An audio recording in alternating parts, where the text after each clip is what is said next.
Dari apa? Dari harta si mayat. Pernah Mus'ab bin Umair, beliau terbunuh di perang Uhud. Dan beliau tidak punya kain untuk mengkafaninya. Ya, para sahabat tidak mendapatkan kain apa-apa untuk mengkafaninya kecuali satu kain punya beliau yang menempel di, kalau ditutupkan wajahnya kelihatan kakinya, kalau ditutupkan kakinya kelihatan wajahnya. Makanya Rasulullah bersabda, tutup ya wajahnya, kepalanya, adapun kakinya ditutup dengan idkhir, yaitu tumbuh-tumbuhan yang wangi yang ada di padang pasir.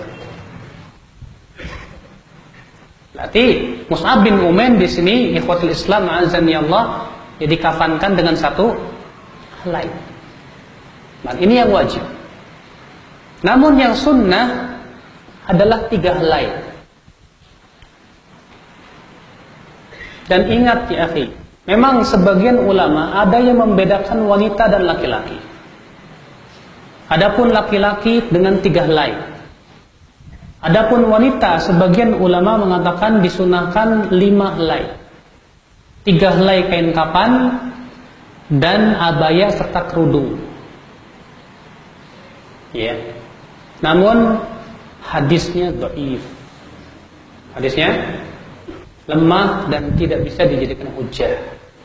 Maka yang rajih, wallahu a'lam, bahwa wanita dan laki-laki tidak ada bedanya. Sebab untuk mengatakan bahwa dikatakan itu sesuatu sunnah, itu butuh kepada dalil yang sahih. Apalagi untuk mengatakan disunahkan wanita itu ketika dikapankan harus pakai kerudung sama dibikin baju kayak abaya. Ya. Kita katakan masalahnya hadisnya dhaif. Untuk mengatakan itu sunnah butuh dalil, dan tidak ada dalil yang sahih, adanya hadis yang dhaif. Maka dari itu yang sahih, wallahu a'lam, yang rajih, bahwasanya ya pengkapanan mayat laki-laki dan perempuan tidak ada bedanya. Itu yang sunnah dengan 3 helai apa? Kain. Ikhwatul Islam azani Allah wa iyyakum. Kemudian kalau memang dia lebar, perhatikan, dimatiin dulu itu. Sebentar dimatiin dulu.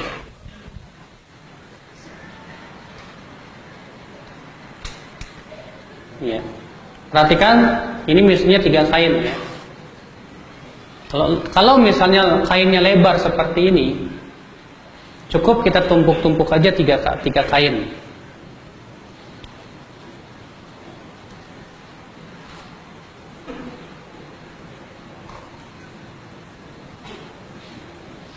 Nah, Bapak kepalanya ngelihat sana aja Pak. Nah.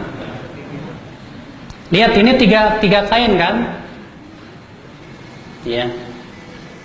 Kalau memang lebar seperti ini, 3 kain. Kemudian kita letakkan mayat yang tadinya ada kain di tengahnya kan?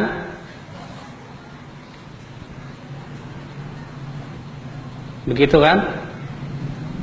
Nah, kita bawa mayat itu dalam keadaan dia tertutup kain. Dimana kain kapan ini sudah ditaburi dengan wangi-wangian, minyak misik ataupun yang lainnya yang sifatnya apa? Wangi. Saya lupa tadi ya, untuk memandikan di kali yang terakhir itu dengan memakai kain kapur barus. Saya lupa. Ya, ketika memandikan setelah selesai, maka yang terakhir itu air tersebut kapur barusnya dihancurin sampai lembut. Kemudian dicampurkan dengan air seember. Kemudian setelah kita guyurkan sebagai apa? Sebagai pencucian yang terakhir. Kemudian kita bawa dalam keadaan seperti ini. Kemudian kita lipat. Ya, langsung kita lipat saja kalau memang sangat sangat lebar seperti itu. Ya, dilipat-lipat begitu. Demikian selanjutnya. Ya, dilipat-lipat. Tentunya ya akhi, sebelumnya sudah kita siapkan tali, ya, jenazah sudah di bawah. Di bawah itu sudah siapkan tali-tali jenazah. Kita lipat-lipat demikian. Kalau kainnya lebar sekali seperti yang saya sebutkan ini.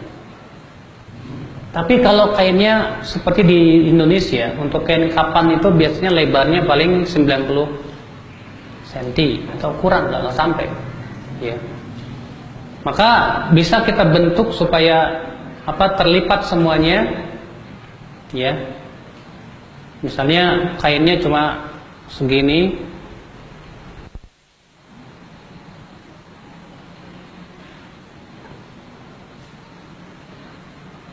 maka kita bisa siasati dengan cara seperti ini. Kita simpan dulu di bawah begini. Kemudian misalnya kepalanya di sini, ya. Kepalanya di sini, maka kemudian kita jadikan seperti ini.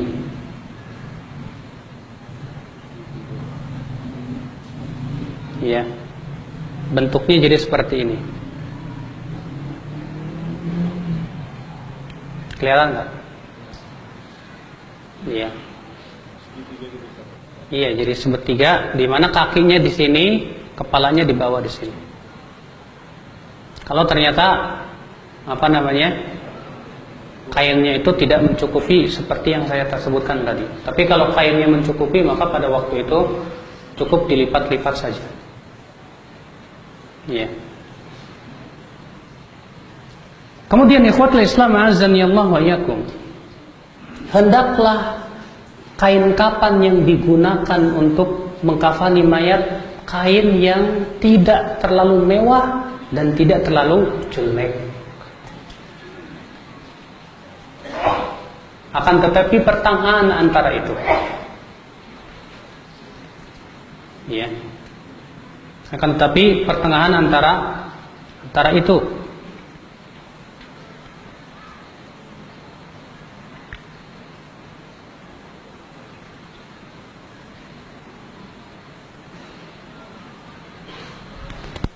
Ikhwatul Islam azani Allah wa iyyakum.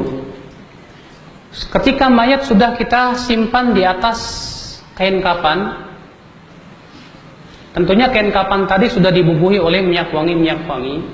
Demikian pula si mayat pun diberikan wangian, ya, di lehernya, di ketiaknya, selangkang-selangkangannya dikasih. Adapun memberikan kapas ke matanya, ke hidungnya dan yang lainnya, famimma la dalil, tidak ada dalilnya. Ya. Allahumma kecuali kalau si mayat itu pendarahan. Ya, seperti misalnya keluar darah terus dari kupingnya atau dari hidungnya, maka nggak jadi masalah disumpel oleh kapas atau yang semisal, nggak jadi masalah. Tapi kalau tidak ada, maka saya belum menemukan dalil bahwa Rasulullah SAW menutup semua bagian matanya, kupingnya, hidungnya, kemaluannya pakai apa? Pakai kapas. Aina dalil? Ya. Tidak ada dalil yang menunjukkan kepada hal itu.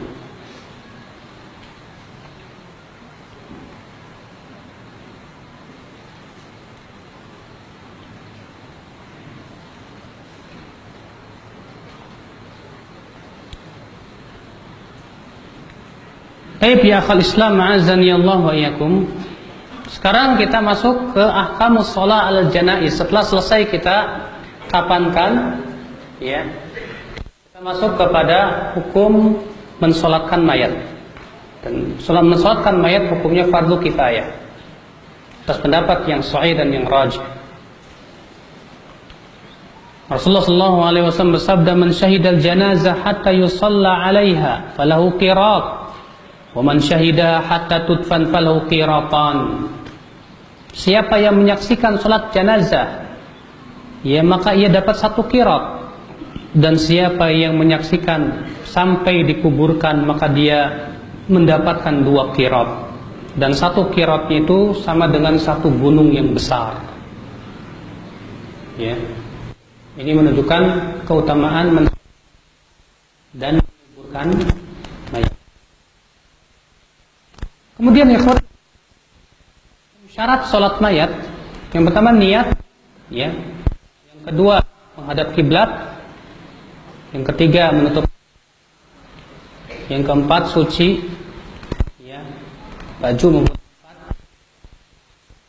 Kemudian sholat dengan 4 kali takbir. Sholat dengan 4 kali